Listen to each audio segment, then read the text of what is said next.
Enfin du soleil et du ciel bleu sur le Dakar 2022. Et du coup, ce matin pour les motards, l'envie de se lancer dans de grandes conversations. Because I saw it was like bleaking, like I think it was 1K or something, so it was one of the speed ride.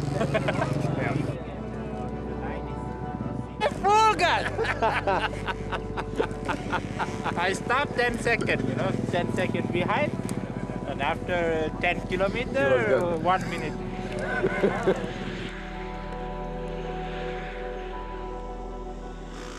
Aujourd'hui, une étape particulière, deux parcours différents, un pour les voitures et les camions, et un autre pour les motos et les quads, avec pour demain un échange des itinéraires. À 7h45 heure locale, Joan Barreda prend le départ en quête d'une troisième victoire sur ce Dakar. Mais dans la première partie de l'étape, la navigation est délicate, de quoi faire perdre du temps à ceux qui s'élancent les premiers.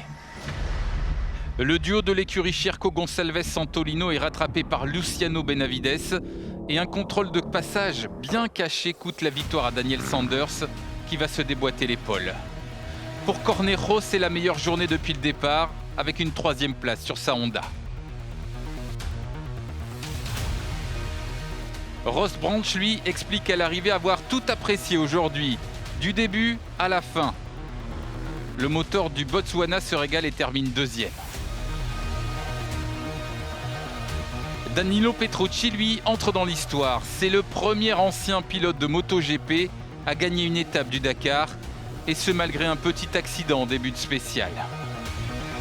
Sam Sunderland limite la casse après sa grosse chute hier. Le vainqueur de 2017 reste en tête du classement général. Petrucci l'emporte de très peu, 5 secondes seulement entre les trois premiers aujourd'hui. Au classement général, Sunderland mène avec 2 minutes 29 d'avance sur Walkner et 5,59 sur le Français Adrien Van Beveren.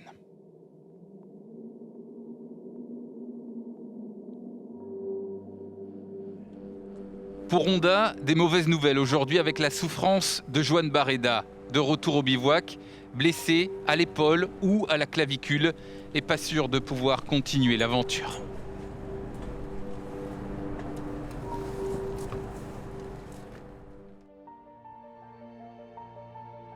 En quad, beaucoup de rebondissements. Une pénalité pour excès de vitesse dans une zone contrôlée pour Alexander Maximov qui lui coûte finalement sa première place lors de l'étape d'hier. Manuel Andújar récupère cette victoire mais l'Argentin n'en profite pas vraiment.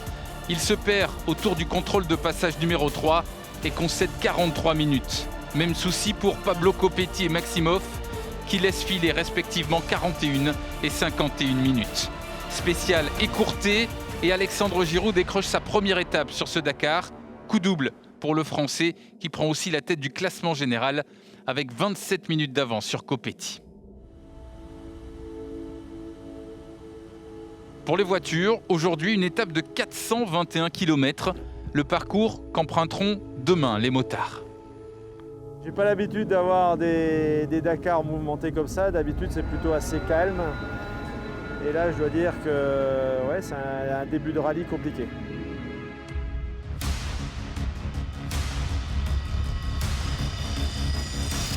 Et ça recommence pour nous, une petite après-midi dans le désert. On a vu Carlos les bras en croix, donc Carlos nous a demandé de nous arrêter. Il venait de casser un amortisseur et donc on lui a donné le nôtre. On a dépouillé notre voiture pour que lui puisse repartir.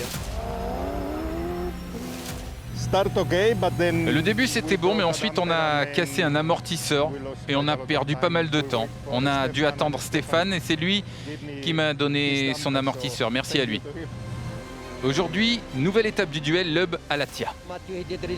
Mathieu a fait du très bon travail. Sébastien nous a rattrapés dans les 100 derniers kilomètres. Et on est restés ensemble à ce moment-là. On a joué, parfois il était devant, parfois c'était moi qui étais devant. À un moment donné, on fait une petite erreur, c'est lui qui repasse devant. Il a fait une erreur, on repasse et puis on a fait 200 km comme ça. Donc à se taper la bourre côte à côte, c'était rigolo. Bon, ben, le déroulement de la journée, c'était un peu ce qu'on avait prévu hier. Aujourd'hui, le pilote saoudien Yazir Seidan a eu un gros accident. Inquiet, son compatriote Yazid Al-Raji, troisième du général, s'arrête pour l'aider, va perdre 11 minutes En fin de compte, l'équipage va bien et Al-Rajhi sera recrédité du temps perdu pour avoir apporté de l'aide. Lucio Alvarez, lui, est en mission. L'Argentin veut faire mieux que sa 5e place il y a 10 ans. Il termine 3e de cette boucle aujourd'hui.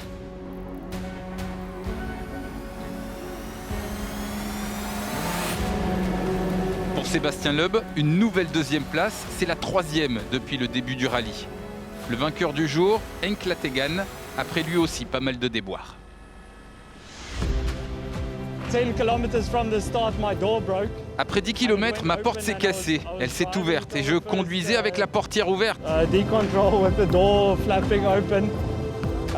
Then we had a puncture. Alors après, on a eu une crevaison. J'ai dû sortir par la porte du copilote pour aller changer la roue.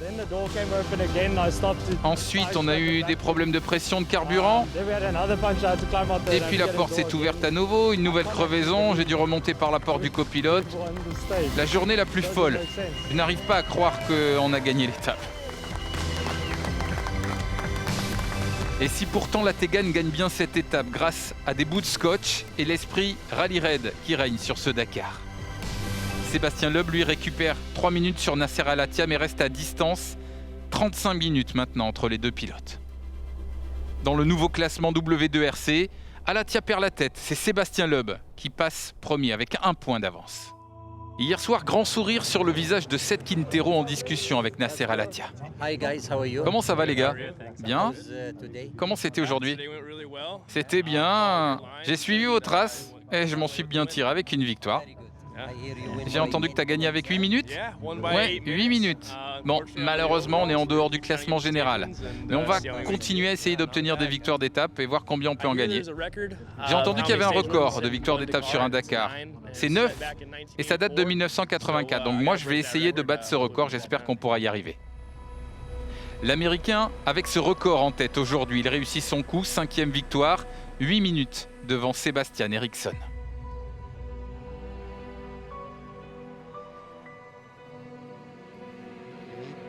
Au classement général, Chaleco Lopez joue la régularité avec plus de 20 minutes d'avance sur son coéquipier Eriksson. En T4, Michel Goxal récupère la victoire sur l'étape d'hier, après la pénalité reçue par Rodrigo Lupi de Oliveira.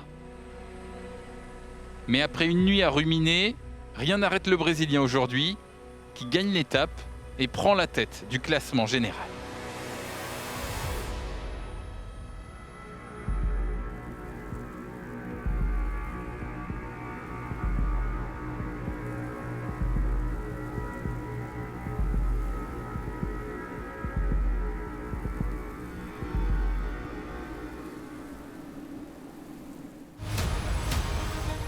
En camion, la météo a beau changer, le résultat est quasi le même. Les Kamaz sont devant, un 6 sur 6 pour l'instant.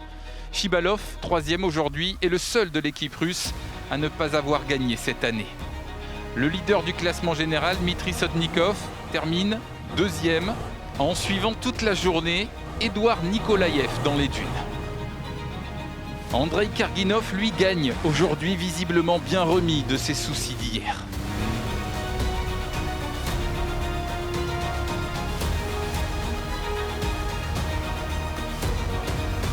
Demain, on inverse les parcours entre moto et voiture. Pour plus d'infos, Dakar.com, y compris pour le Dakar classique et Original by Motul, et de nombreuses vidéos sur tous nos réseaux sociaux.